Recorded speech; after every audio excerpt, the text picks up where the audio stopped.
अस्सलाम वालेकुम। उम्मीद है आप सब लोग खैरियत से होंगे। So in this video will talk about the China Pakistan economic corridor कि what is the CPEC project and will have some general discussion about this topic.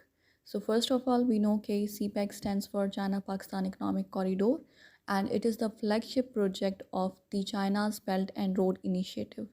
So first time इसको अनाउंस किया गया था इन 2013 एंड फाइनली इस पे जब काम शुरू हुआ तो that was in 2015 and in July 2015 दोनों कंट्रीज़ के बीच में सी पैक के लॉन्ग टर्म प्रोजेक्ट्स के लिए MOUs भी साइन किए गए. अगर हम इसकी इम्पोर्टेंस को समझने की कोशिश करें तो हमें ये बात पता चलती है कि CPEC is often called as the jewel crown of the belt and road initiative and in that way जो सी पैक का ज्वेल क्राउन है that is the Gwadar port development. अगर हम इसकी इम्पोर्टेंस को देखें तो हमें ये बात पता चलती है कि सी पैक को अक्सर पाकिस्तान की इकॉनमी के लिए लाइफ लाइन करार दिया जाता है. इन that way it is also a life line for the China's economy. वो इसलिए क्योंकि ये चाइना को एक सेफ़ ऑल्टरनेटिव रूट प्रोवाइड करेगा ये project. So the thing is कि ये प्रोजेक्ट इतना अहम है कि इसको अक्सर जो अमेरिका का मार्शल प्लान था उसके साथ कंपेयर किया जाता है. मार्शल प्लान वाज के जिसके थ्रू पूरे यूरोप को रीबिल्ड किया गया आफ्टर वर्ल्ड वॉर 2 जब यूरोप पूरी तरह से तबाह हो चुका था and at that time. So इसलिए सी पैक के प्रोजेक्ट को BRI के प्रोजेक्ट को often it is compare to the Marshall Plan. अब इसकी अहमियत इसलिए ज़्यादा है क्योंकि ये दुनिया की तकरीबन 60% आबादी को कनेक्ट करेगा by means of road infrastructure, highways, digital connectivity, telecommunication connectivity. So by all these means it will connect around 60% of the world population. And the thing is कि चाइना क्योंकि एक इमर्जिंग पावर है तो उसका दुनिया में influence बढ़ाने के लिए भी चाइना का ये प्रोजेक्ट उसके लिए बहुत ही ज़्यादा अहमियत रखता है. और यही वजह है कि US वेस्टर्न मीडिया के थ्रू ये एक तासुर देने की कोशिश करता है, ये एक नैरेटिव बिल्ड करने की कोशिश करता है कि चाइना का इस प्रोजेक्ट के मकसद है इस प्रोजेक्ट के पीछे उसकी डेट ट्रैप डिप्लोमेसी है. क्योंकि चाइना मुख्तलिफ़ कंट्रीज़ को इसके तहत लोन्स देगा और वो लोन्स आखिर में वो कंट्रीज़ चाइना को रीपे नहीं कर पाएंगे अलॉन्ग विद इंटरेस्ट. सो इस तरह they will be caught in the debt trap. So इसलिए चाइना के इस प्रोजेक्ट को इस तरह दिखाया जाता है कि it is part of the China's debt trap diplomacy. अब हमें सी पैक के बारे में पता है कि इनिशियली जब इस प्रोजेक्ट को अनाउंस किया गया था तो इसकी जो इन्वेस्टमेंट है वो जो डिसाइड की गई थी that was around 42 billion US dollars. लेकिन अब ये इन्वेस्टमेंट मज़ीद बढ़ के हो चुकी है, इंक्रीज़ हो चुकी है अब टू 62 बिलियन US डॉलर्स. और इस प्रोजेक्ट को जो है एक विन विन सिचुएशन कहा जाता है for all the regional countries and a game changer for Pakistan and China. अगर हम चाइना के लिए इसकी अहमियत देखें तो इसकी बहुत ज़्यादा अहमियत है चाइना के लिए. वो इसलिए क्योंकि चाइना के लिए जो मलाका डायलेमा क्रिएट होता है उसको बाईपास करने के लिए उसके लिए प्रोजेक्ट बहुत ज़्यादा ज़रूरी है. बिकॉज़ वी नो कि चाइना अपना 80% के करीब ऑयल एंड गैस जो इंपोर्ट करता है वो करता है थ्रू दी मलाका स्ट्रेट जो कि उसके लिए एक रिस्की रूट है, सी रूट है. तो उसको बाईपास करने के लिए this will provide CPEC will provide an alternative and safe and shortest trade route to China. Additionally ये चाइना की जो इकोनॉमिक कॉस्ट है ट्रांसपोर्ट की उसको भी काफ़ी हद तक रिड्यूस करेगा. ऑल्सो ये जो उसका शिपिंग टाइम है उसको भी काफ़ी हद तक रिड्यूस करेगा. तो it will highly make the Chinese products competitive in the international market. और वैसे जब भी पाकिस्तान और चाइना की सी पैक के हवाले से बात होती है तो हमेशा पाकिस्तान से यही कहा जाता है कि ये चाइना की डेट ट्रैप डिप्लोमेसी का हिस्सा है एंड में पाकिस्तान हो सकता है रीपेमेंट नहीं कर पाए लोन्स की इंटरेस्ट समेत. तो obviously it will not be good for Pakistan sovereignty. क्योंकि अगर हम चाइना के लोन्स को देखें तो हमें ये बात पता चलती है कि चाइना जब भी किसी कंट्री को प्रोवाइड करता है तो वो उसकी लोन्स प्रोवाइड करता है तो वो उस कंट्री की इकोनॉमिक सस्टेनेबिलिटी को नहीं देखता, बल्कि बस लोन्स प्रोवाइड कर देता है। Unlike the other international financial institutions जैसा कि आईएमएफ है, वर्ल्ड बैंक है या एशियन डेवलपमेंट बैंक है, ये जब भी किसी कंट्री को लोन्स प्रोवाइड करते हैं तो बिफोर दैट वो कंट्री की इकोनॉमिक सस्टेनेबिलिटी को देखते हैं, और अगर उनकी पॉलिसीज़ फ्लॉड होती हैं तो they also dictate policies to that country ताकि उसको इकोनॉमिकली सस्टेनेबल बनाया जाए, ताकि वो कंट्री डिफ़ॉल्ट ना कर जाए लोन्स की वजह से। लेकिन चाइना ऐसा नहीं करता, यानी वो किसी भी कंट्री की इकोनॉमिक सस्टेनेबिलिटी को देखे बगैर उस कंट्री को लोन्स प्रोवाइड कर देता है। और जहाँ तक सीपैक की बात है तो according to studies, specially the studies conducted by the Ministry of Planning Development and Reform, ये कहा जाता है, ये बताया गया है कि CPEC related government loans have an interest rate of a mere 2% with a repayment period of up to 25 years।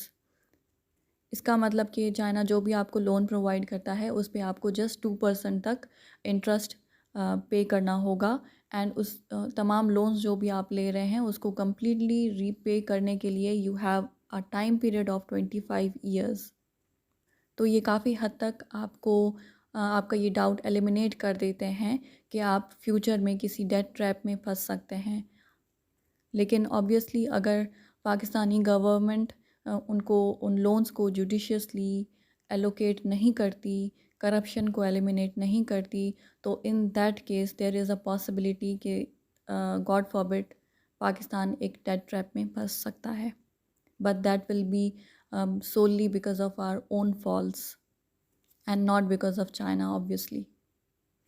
अब अगर हम देखें कि पाकिस्तान को इस सीपैक के प्रोजेक्ट से अब तक क्या फ़ायदा हासिल हुआ है, तो हम ये जानते हैं कि 2009 से लेकर पाकिस्तान एक बहुत ही सिवियर किस्म का एनर्जी क्राइसिस फेस कर रहा था, एंड 2013 तक ये क्राइसिस इतना सिवियर हो चुका था कि हमारी इंडस्ट्रीज़ दूसरे कंट्रीज़ शिफ्ट होना शुरू हो गई थी, लाइक बांग्लादेश या कुछ और श्रीलंका या दूसरे कंट्रीज़। तो at that time China came to rescue, और they came up with the energy production projects, जो कि लाइक वी नो के सीपैक के प्रोजेक्ट के 3 फेजेस हैं और उन 3 फेजेस में मुख्तलिफ प्रोजेक्ट्स प्लान किए गए हैं।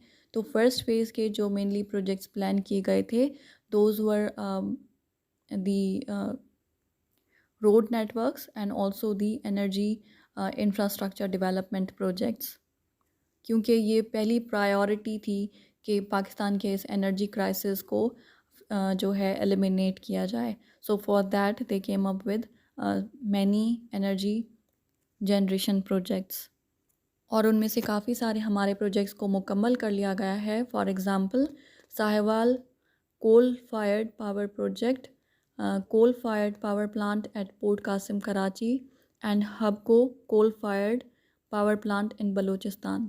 ये हमारे सारे नॉन रिन्यूएबल एनर्जी के प्रोजेक्ट्स हैं, लेकिन बाद में एनवायरनमेंट की सस्टेनेबिलिटी को मद्देनज़र रखते हुए बाद में फिर चाइना ने दूसरे प्रोजेक्ट्स लाए जो कि रिन्यूएबल एनर्जी प्रोजेक्ट्स थे। और अब जो भी एनर्जी से रिलेटेड प्रोजेक्ट्स हैं, एनर्जी सेक्टर के प्रोजेक्ट्स हैं, उनमें 50% जो इन्वेस्टमेंट की गई है वो रिन्यूएबल एनर्जी प्रोजेक्ट्स में की गई है, and some of the projects have already been completed, जैसा कि Sachal wind farm and Quaid Azam solar park in Bahawalpur, ये ऑलरेडी ऑपरेशनल हैं, एंड मज़ीद हाइड्रो पावर प्रोजेक्ट्स पे भी काम किया जा रहा है, जिसमें है हमारा Kohala hydro power project, Suki Kinari hydro power project and Karot hydro power station, जो कि अगले 5 साल में मुकम्मल कर लिए जाएंगे होपफुली। अब अगर हम एम्प्लॉयमेंट की बात करें कि सीपैक से कितनी एम्प्लॉयमेंट जनरेट हुई है, तो अगर हम 2019 के एम्प्लॉयमेंट रेट देखते हैं तो दैट इज़ अराउंड 4%, यानी 2019 में हमारी अनएम्प्लॉयमेंट रेट था 4%। और Pakistan economic survey of 2019 and 2020 उसके मुताबिक जो सीपैक के अर्ली हार्वेस्ट प्रोजेक्ट्स थे जो कि एनर्जी सेक्टर के प्रोजेक्ट्स थे, उन्होंने तकरीबन 85,000 के करीब डायरेक्ट एम्प्लॉयमेंट दी लोकल्स को। यानी जस्ट अर्ली हार्वेस्ट प्रोजेक्ट्स ने तकरीबन 85,000 के करीब जॉब्स जनरेट की। और ये एस्टिमेट किया गया है कि 2030 तक जब सीपैक को तकरीबन मुकम्मल कर लिया जाएगा तो 2030 तक तकरीबन 2 मिलियन के करीब जॉब्स क्रिएट की जाएंगी फॉर द लोकल पॉपुलेशन। उसमें स्किल्ड और नॉन स्किल्ड दोनों लेबर आ जाते हैं। इसके अलावा जब हमारा इंफ्रास्ट्रक्चर रोडवेज़, हाईवेज़, मोटरवेज़ को पूरी तरीके से ऑपरेशनल कर लिया जाएगा तो जो हमारे बिजनेसमैन हैं, जो हमारे ट्रेडर्स हैं, उनको वास्ट अपॉर्चुनिटीज़ प्रोवाइड होंगी। तो ओवरऑल जो शिपिंग टाइम है और जो शिपिंग कॉस्ट है उसको काफ़ी हद तक रिड्यूस कर दिया जाएगा। तो ये ना सिर्फ हमारी लोकल ट्रेडर्स के लिए बेनिफिशियल होगा बल्कि जो इंटर रीजनल ट्रेड है उसके लिए भी काफ़ी ज़्यादा फ़ायदेमंद होगा। And obviously in future Pakistan can become a trade hub. और ये रोडवेज़, हाईवेज़ बनने का हमें एक और बहुत बड़ा फ़ायदा ये हुआ है कि हमारा जो टूरिज़्म है वो काफ़ी ज़्यादा बढ़ा है। पिछले हम चंद सालों में अगर हम अपनी टूरिज़्म की रैंकिंग देखें तो हमें आहिस्ता आहिस्ता वो रैंकिंग काफ़ी इम्प्रूव होती नज़र आई है। स्पेशली अगर हम लोकल टूरिज़्म की बात करें तो दैट हैज़ इम्प्रूव्ड ग्रेटली। और अगर आपने रिसेंटली हमारी टूरिज़्म पे रैंकिंग देखी हो तो वो काफ़ी इम्प्रूव हुई है और उसका क्रेडिट भी जाता है टू द सीपैक प्रोजेक्ट। इसके अलावा अगर हम मज़ीद बात करें तो वी नो कि हमारा जो फ़ेज़ 2 है सीपैक का वो स्टार्ट हो चुका है और उसके अंदर मेनली हमारे स्पेशल इकोनॉमिक जोन्स के प्रोजेक्ट्स हैं। और अभी तक 9 स्पेशल इकोनॉमिक जोन्स प्लान किए गए हैं जिनमें 3 पर तेज़ी से काम जारी है। एक तो है हमारा धाबेजी स्पेशल इकोनॉमिक ज़ोन, दूसरा है अल्लामा इकबाल इंडस्ट्रियल पार्क और एक और है जिस पर तेज़ी से काम जारी है और पाकिस्तान उसमें फ़ॉरेन डायरेक्ट इन्वेस्टमेंट भी काफ़ी रिसीव कर रहा है।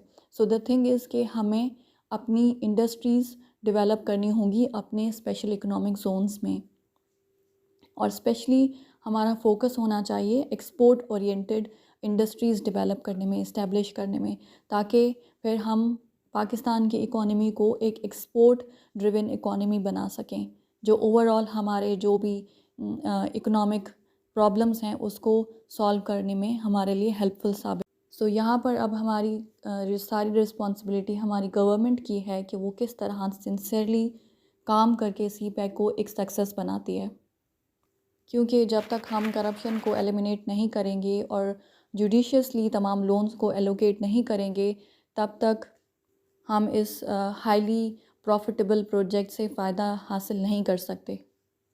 सो द थिंग इज़ कि हमारी गवर्नमेंट को ऐसे स्टेप्स लेने चाहिए कि जिससे business ease of doing business ensure हो, क्राइम रेट कंट्रोल हो और हमारी जो रेड टेपिज़म है उसको ख़त्म किया जाए और पॉलिटिकल कंसेंसस बिल्ड किया जाए, गवर्नेंस को बेहतर बनाया जाए, टेररिज्म को एलिमिनेट करने के लिए स्टेप्स लिए जाएं, इन्वायरमेंट को ओवरऑल सेफ़ बनाया जाए, सिक्योर बनाया जाए, इन्वेस्टर्स जो भी हैं उनके कंसर्न्स को एड्रेस किया जाए और जो भी स्पेशल इकोनॉमिक जोन्स के अंदर जो भी इंडस्ट्रीज़ इस्टेब्लिश की जाएंगी उनको अच्छे तरीके से प्लान करके इस्टेब्लिश किया जाए और फोकस किया जाए on the establishment of export oriented industries.